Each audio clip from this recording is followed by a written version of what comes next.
এই AI video নিয়ে আমার একটা কোয়েশ্চেন আছে। আমরা আজকের দিনের আগের দিন আমাদের একটা মেইনলি ওয়ার্কশপের কারণেই ঢাকায় আসছি। সো ওয়ার্কশপটা উত্তরাতে ছিল। ৬০-৭০ জন ভালো বাংলাদেশি এসএমই ওনাররা ছিল। সো ওদের সামনে আমাদের অনেক মোটামুটি ভালো অনেক কিছু বলছি আমরা। এখন ওইখানে একজন আমাকে জিজ্ঞেস করছে, "আপনি উনাকে চিনবেন? উনার নাম হচ্ছে নিয়াজ। উনি সিভি রাইটিং নিয়ে কাজ করেন। হুম। উনার LinkedIn এ অনেক ফলোয়ার।" তো উনি আমাকে জিজ্ঞেস করতেছেন যে, "আমরা তো মানুষকে পার্সোনাল ব্র্যান্ডিং সাপোর্ট দেই। মনে করেন আপনি একজন এন্টারপ্রেনার, আপনাকে সবাই চেনে না কিন্তু আপনার অনেক টাকা। হুম। তো এরকম মানুষকে ওরা খুঁজে তাদেরকে পার্সোনাল ব্র্যান্ডিং করে দেয়।"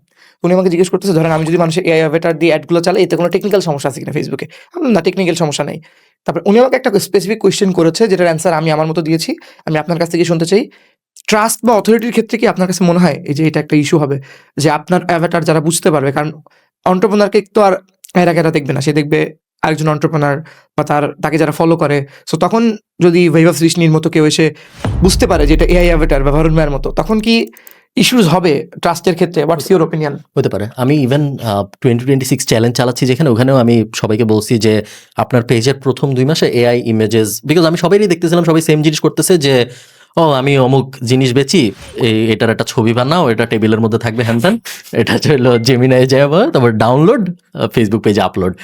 এই মডেল আই ডোন্ট থিংক খুব একটা ভালো ট্রাস্ট বিল্ড D2C করার ইজ এ জন্য। Totally different market. হ্যাঁ, সো আই থিংক স্ক্র্যাপি হইলেও, দেখতে খারাপ হইলেও, ম্যানুয়াল জিনিসপত্রের ভ্যালু ভালো লাগে আমার এখনো। তোমার স্পেসিফিক কোয়েশ্চেনটা হলো বাংলায় তো আমি কখনো করব এই চান্স কম, যে আমি এরকম একটা অটোমেশনে যাব যেখানে আমি থাকবো না, আমার এআই কোনো একটা ওই জিনিস আমি কখনো করব না, এই সুযোগ নাই আমার। বাট আমি ক্লায়েন্টদের জন্য করব যারা অন্যান্য ডিফারেন্ট সার্ভিসেস দেয়, তাদের পার্সোনাল ব্র্যান্ড নিয়ে কোনো আগ্রহ আচ্ছা, নাই।